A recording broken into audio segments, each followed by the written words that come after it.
L'homme en face de vous s'appelle le fils d'Ernest. Le fils d'Ernest est ravi d'en parler aujourd'hui avec vous.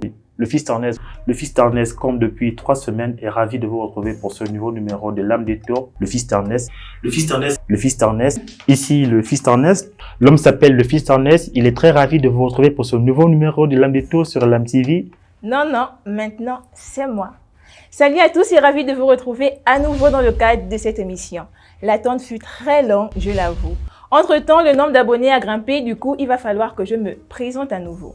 Je suis Nelly et vous êtes sur Elam Détour. Le rendez-vous, c'est tous les lundis à partir de 18h30, heure de Libreville. Je pense qu'on a fait le tour en ce qui concerne les présentations. Et si on abordait le sujet du jour ?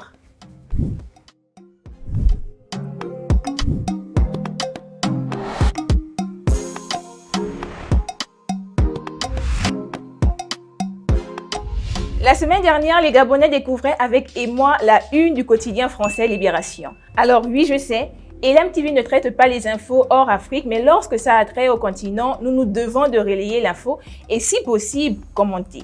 Selon donc ce journal, le défunt président du Gabon et père de l'actuel aurait dans sa grande générosité offert un appartement d'une valeur de 800 000 € à l'ancienne Miss France Sonia Rolland. Seulement, voyez-vous, on n'offre pas un appartement comme on offre des bonbons.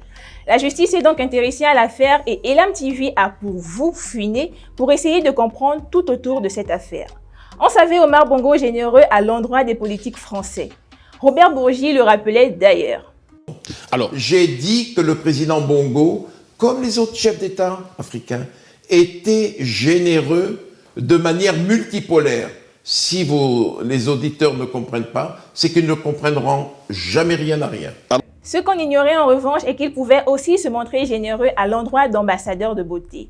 L'affaire de l'appartement à 800 000 €, soit un peu près de 450 millions de francs CFA, offert à Sonia Rolland vient donc confirmer cette générosité légendaire qui, ma foi, ne savait s'exprimer qu'ailleurs. En tout cas, partout, sauf au Gabon. Dans cette affaire, on a donc d'un côté un président tout-puissant qui martelait à qui voulait l'entendre qu'il pouvait faire d'un homme un chien et d'un chien un homme.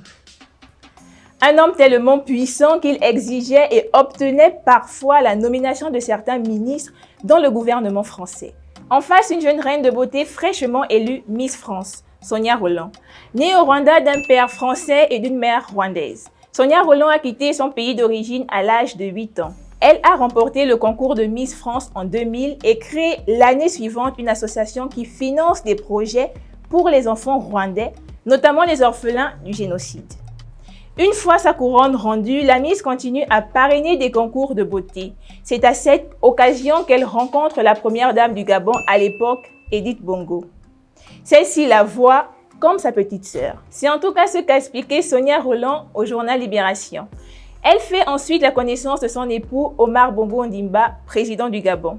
Selon Libération, le bien immobilier a été acheté via une entreprise de décoration française avec des chèques émis par la BNP.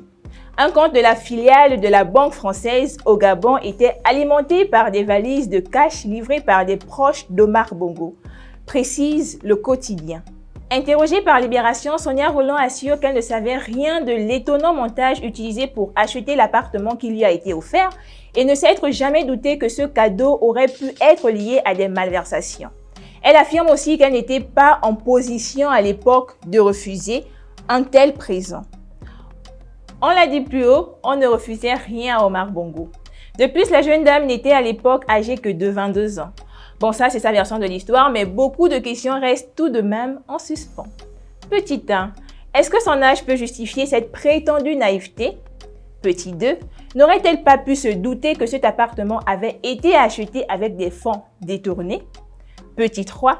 Qu'est-ce qui va vous empêcher de partager cette vidéo après l'avoir visionnée? Petit 4. Non, il n'y a pas de petit 4. Du coup, pour revenir aux faits, sinon aux interrogations énoncées, elle y répondra devant la justice française. Avant de revenir sur Omar Bongo, arrêtons-nous un instant sur le rôle qu'a joué son épouse dans la transaction. On est au moins sûr d'une chose, c'est par l'intermédiaire d'Edith Bongo que Sonia Rolland a rencontré Omar Bongo. À cette époque, Edith Bongo est non seulement première dame du Gabon, rappelons-le, mais aussi président d'honneur du comité Miss Gabon, Comiga. Edith était adulée et aimée par une grande partie des Gabonais. Eu égard à ces révélations et des fonctions qui étaient les siennes, notamment celles qu'il alliait au comité Miss Gabon, on peut se demander si les Aïcha Sidi, Chéri Yoni, Tatiana Ndambi, Aurélia Claire Arambino, ces anciennes Miss Gabon ne méritaient pas un tel traitement de faveur. Étaient-elles moins belles ou moins bankable? Comment expliquer que l'on ressente un besoin, je dirais, urgent d'aider hors des frontières alors que le peuple qui vit tout près de nous a aussi besoin de nous? Autant de questions qui taraudent mon esprit et très sincèrement, la vôtre aussi.